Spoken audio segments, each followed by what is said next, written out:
कोई भी बुक आपको तभी फ़ायदा दे सकती है जब आप उसमें लिखी हुई चीज़ों को अप्लाई करें। हेलो एवरीवन, मेरा नाम है अमन पृथ्वीराज और आज हम बात करने वाले हैं ऐसी 7 बुक्स के बारे में जो पैसे के साथ आपकी रिलेशनशिप को और एनहेंस कर सकती है, जो आपको बता सकती है कि एक्चुअल में पैसा काम कैसे करता है। तो चलिए शुरू करते हैं अपनी पहली बुक से। मैं जिस पहली बुक के बारे में बात करने वाला हूँ वो बहुत एक इजी बुक है पढ़ने में और उसका नाम है the richest man in Babylon. ये जो बुक है ना, ये बहुत ज़्यादा ही इजी लैंग्वेज में लिखी गई है, लेकिन हाँ, इसमें जो कंसेप्ट बताए गए हैं पैसे को लेकर वो बहुत ही ज़्यादा अच्छे हैं। तो अगर आप उन कंसेप्ट्स को अपने लाइफ में अप्लाई करते हैं then yes, this book is gonna help you a lot in building your relationship with money. ये बुक एक्चुअल में पैसे के माइंडसेट के बारे में है कि यार एक्चुअल में पैसा काम कैसे करता है और यदि हमें पैसे से पैसा बनाना है तो उसके लिए हमारा माइंडसेट कैसा होना चाहिए। बेसिकली ये बुक 7 ऐसे तरीकों के बारे में बात करती है जिससे आपका जो पर्स है वो और मोटा मोटा मोटा हो सकता है। एंड आफ्टर दैट ये 5 रूल्स के बारे में बात करती है जो कि गोल्ड के बारे में है। ये रूल्स बहुत ज़्यादा सिंपल है लेकिन बहुत ज़्यादा powerful. So if you are starting with your journey with money, this is the first book you should read. पहली चीज़, ये इजी टू रीड है। दूसरी चीज़, इसका जो राइटिंग स्टाइल है वो बहुत ही प्यारा है।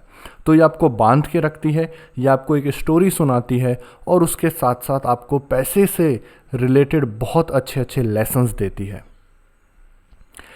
सेकेंड बुक के बारे में अब मैं आपसे बात करना चाहता हूँ। सेकेंड बुक, आप में से बहुत सारे लोगों ने इसके बारे में सुना होगा, बहुत सारे लोगों ने इसे पढ़ा भी होगा। ये बुक है रिच डैड पुअर डैड। ये it is one of the best known books on money. Again, ये भी माइंडसेट के बारे में ही बात करती है, लेकिन ये बहुत ज़्यादा प्रेशराइज करती है रैट रेस को एस्केप करने में। रैट रेस मीन्स जो हम 9 से 5 जॉब कर रहे हैं, सिर्फ जॉब ही नहीं, अगर हम सेल्फ एम्प्लॉयड है या फिर हम ऐसा कोई बिजनेस कर रहे हैं जिसमें यार हम ही उस सिस्टम का पार्ट है, मतलब मेरे बिना वो बिजनेस नहीं चल सकता, तो उस चीज़ से आप कैसे निकल सकते हैं, इस बारे में बहुत अच्छे तरीके से बताया है रिच डैड पुअर डैड में। ये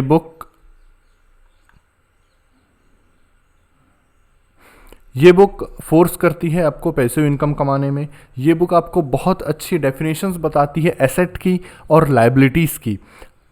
हम ऐसा सोचते हैं कि यार ये जो घर है, जो हम घर खरीदते हैं वो हमारे लिए एसेट है, बट एक्चुअल में हमारे लिए लाइबिलिटी है। क्योंकि ये ईएमआई, क्योंकि जब हम घर खरीदते तो हमारी ईएमआई जाती है। अब आप बोलेंगे नहीं नहीं, मैंने तो ईएमआई पे घर नहीं खरीदा है ना, मैंने तो भैया कैश, अपन रोकड़े में काम करते हैं। तभी भी घर का रिपेयर एंड मेंटेनेंस, रंग रोगन और ये सारी चीज़ें, मतलब हर वो चीज़ जो आपके जेब से पैसा निकाल दे, basically that is your liability. तो जो घर है वो आपकी लाइबिलिटी है। लेकिन उसी की जगह अगर आप कोई कमर्शियल इस्टेट लेते हैं तो कमर्शियल रियल इस्टेट में वो आपका एक एसेट होगा, क्योंकि हो सकता है वो आपको रेंट दे, हो सकता है आप अपने उसमें कोई बिजनेस डालें जिससे कि आप मनी जनरेट कर पाए। तो ये रिच डैड पुअर डैड का एक बहुत छोटा सा एक टॉपिक था और इसी तरह के बहुत सारे टॉपिक्स पर रिच डैड पुअर डैड में बात की गई है। रिच डैड पुअर डैड आपको हिंदी और इंग्लिश दोनों में मिल जाएगी, तो आप जो भी लेना चाहे आप अमेज़ॉन से ले सकते हैं। एक और चीज़, रिच डैड पुअर डैड और the richest man in Babylon, इन दोनों में कई चीज़ें आपको कॉमन मिलेगी, क्योंकि यार मनी से रिलेटेड जो भी बेसिक प्रिंसिपल्स है, मनी से रिलेटेड जो भी बेसिक अंडरस्टैंडिंग्स है, वो सारी सिमिलर ही रहने वाली है। तो हाँ, आपको ऐसा लगेगा रिच डैड पुअर डैड पढ़ते समय कि यार ये तो मैंने रिचेस्ट मैन इन बेबीलोन में पढ़ लिया है, but it's fine, keep going. दोनों बुक अपने आप में बहुत अलग है और आपको एक अलग पर्सपेक्टिव देने की भी कोशिश करती है पैसों से रिलेटेड। एक और चीज़ ये है कि मैं ये रिकमेंड करूँगा कि ये जो मैंने लिस्ट क्रिएट की है, आप इस लिस्ट में जिस ऑर्डर में बुक्स लिखी गई है उसी ऑर्डर में पढ़ने की कोशिश कीजिए, तो आपको एक अलग लेवल का अंडरस्टैंडिंग मिलेगा। चलिए अब बढ़ते हैं हमारी तीसरी बुक की तरफ। हमारी जो तीसरी बुक है वो रॉबर्ट कियोसाकी के द्वारा ही लिखी गई है, जो कि रिच डैड पुअर डैड के राइटर हैं। इन्होंने लिखा है rich dad's cash flow quadrant. Actually ये सेकंड पार्ट है रिच डैड पुअर डैड का, और ये और अच्छे ढंग से बताने की कोशिश करता है कि एक्चुअल में अमीर कौन लोग होते हैं। पैसे कमाने के सोर्सेस को मेनली 4 ब्लॉक्स में डिवाइड किया गया है इस बुक में। एक है सैलरी, एक है सेल्फ एम्प्लॉयमेंट, एक है बिजनेस और एक है इन्वेस्टमेंट। तो ऑफकोर्स यहाँ पर बिजनेस और इन्वेस्टमेंट को बहुत ज़्यादा प्रमोट किया गया है, और इस बुक में ये बताया है कि यार आप एम्प्लॉई से कैसे एक बिजनेस ओनर और इन्वेस्टर बन सकते हैं। इन माय पर्सनल एक्सपीरियंस बस मैं यही कहूँगा कि यार बिजनेस सबके लिए नहीं होता, तो just think on it, okay. ऐसा ज़रूरी नहीं है कि आपको एम्प्लॉय से बिजनेस में जाना है फिर ही इन्वेस्टमेंट में जाना है। You can easily switch from employment to investment, और इन्वेस्टर हर कोई बन सकता है। आपको सिर्फ थोड़े से कॉमन सेंस की ज़रूरत है। हाँ, वैसे कॉमन सेंस आजकल उतना कॉमन है नहीं, बट स्टिल एनीवे। चलिए बात करते हैं हम हमारी चौथी बुक के बारे में।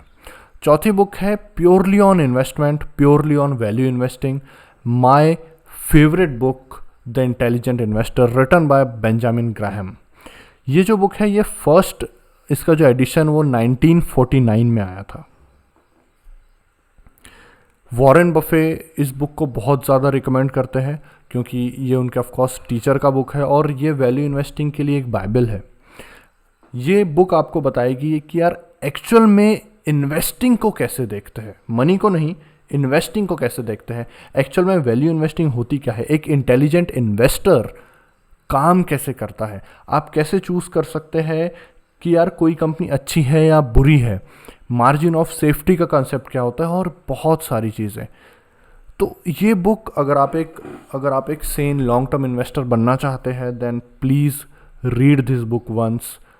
You will need to read this book in multiple times.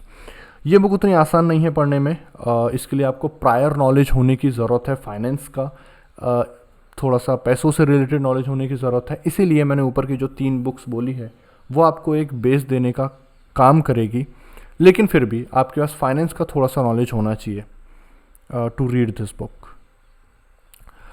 तो इंटेलिजेंट इन्वेस्टर के बाद एक ऐसी बुक है जो मैंने अभी तक पढ़ी नहीं है, बट इसे बहुत सारे लोगों ने रिकमेंड किया है, इसलिए मैं आपको रिकमेंड कर रहा हूँ। मैंने इसके रिव्यूज़ पढ़े हैं जो कि बहुत अच्छे हैं।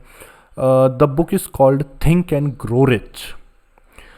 नेपोलियन हिल ने ये बुक लिखी है, और इस बुक को संदीप माहेश्वरी भी काफ़ी रिकमेंड करते हैं पैसे से रिलेटेड होने के लिए।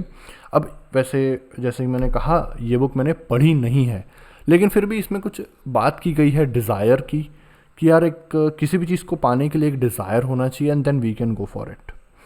देखिए, जितना मैं पैसों को समझा हूँ, जितना मैंने इन्वेस्टमेंट किया है, जितना मैं पैसों के साथ रिलेट करता हूँ खुद को, बस एक चीज़ का मैं आप लोगों को बता देना चाहता हूँ, don't get obsessed with money. Money is not the goal.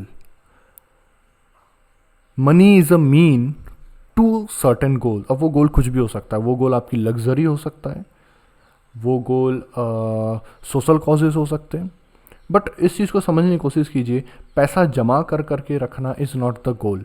उस पैसों को सही ढंग से यूज़ करना for our benefit, for society's benefit, for our families benefit, तो उस चीज़ को थोड़ा सा समझिए।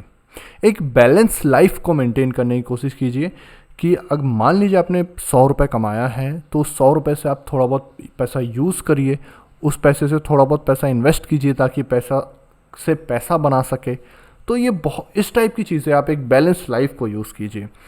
जब भी मैं थिंक एंड ग्रो रिच के बारे में सोचता हूँ तो मुझे ऐसा लगता है इसमें पैसे के ऑब्सेशन के बारे में, मनी कॉन्शियसनेस के बारे में बहुत सारी चीज़ें बताई गई कि यार 24 घंटे पैसे के बारे में सोचते रहो।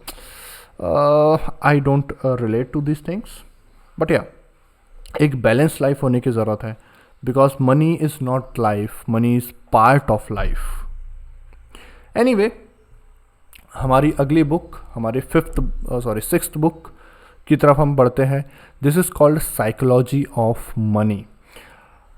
इंटेलिजेंट इन्वेस्टर जो बुक है, द इंटेलिजेंट इन्वेस्टर, उसमें एक बहुत अच्छी बात कही गई है कि इंटेलिजेंट इन्वेस्टर वो होता है जो इमोशनली स्ट्रांग होता है, जो जल्दी से लालच में नहीं आता, जो डरता नहीं है जल्दी से। और ये बुक उसी टाइप की चीज़ों पर कंसंट्रेट करती है खुद को। ये बुक आपको बताती है, ये बुक आपको ये बताने की कोशिश करती है कि यार इमोशनल क्वोशेंट आईक्यू से ज़्यादा ज़रूरी होता है। इसमें ये बताया गया है कि यार एक्चुअल में पैसा बिहेव कैसे करता है। और वैसे भी ये एक बहुत सिंपल बुक है रीड करने के लिए, तो yes, this is your go to. Psychology of money के बाद एक एक्शन ओरिएंटेड बुक की मैं आपसे बात करना चाहता हूँ, and that is your money और योर लाइफ। एक्चुअली ये जो टाइटल है, ये टाइटल खुद में एक क्वेश्चन है। ये टाइटल आपसे पूछ रहा है कि आपको क्या चाहिए, आपको आपका पैसा चाहिए या आपको आपकी लाइफ चाहिए। ये सिंपली इस चीज़ को बता रहा है कि जब हम पैसे के लिए काम करते हैं तो we are trading our most precious thing, that is our time. हम अपने टाइम को ट्रेड कर रहे हैं पैसे के लिए। तो ये जो बुक है ये आपके इसी सवाल का जवाब देती है कि योर मनी और योर लाइफ। और इस सवाल का जवाब इस तरह से देती है कि यू कैन हैव बोथ, ठीक है। You just need to do some budgeting, you need to do some planning. और ये बुक एक्शन ओरिएंटेड इसलिए है क्योंकि ये सिर्फ आपको ये नहीं बताती कि क्या करना है, ये बुक आपको ये बताती है कि कैसे करना है। इसमें बहुत सारी चीज़ें पर बात किया गया है कि मनी सेविंग कैसे कर सकते हैं, गुड हैबिट्स क्या है उसकी, डेट से आप बाहर कैसे आ सकते हैं, और इस टाइप की बहुत बहुत सारी छोटी छोटी चीज़ें बताई गई है। बजटिंग के बारे में इसमें बताया गया है। सो कुल मिला के हाउ टू डू थिंग्स, इस पर भी बहुत ज़्यादा फोकस किया है इस बुक में। That's why I call it an action oriented book. तो ये था मेरी 7 बुक्स का पिक्स। तो यार एक्चुअली में मैं वही कहूँगा कि बुक्स आपको अमीर नहीं बना सकती, और अगर कोई बुक आपको कहती है कि वो आपको 1-2 रातों में अमीर बना देगी तो वो झूठ बोल रही है। बस इतना ध्यान रखिए कि आप जितना भी पढ़े, सही ढंग से पढ़े, सही जगह से पढ़े, और उसे अप्लाई करने की कोशिश ज़रूर करें। मेरा एक फेवरेट कोट है, that the action is reality.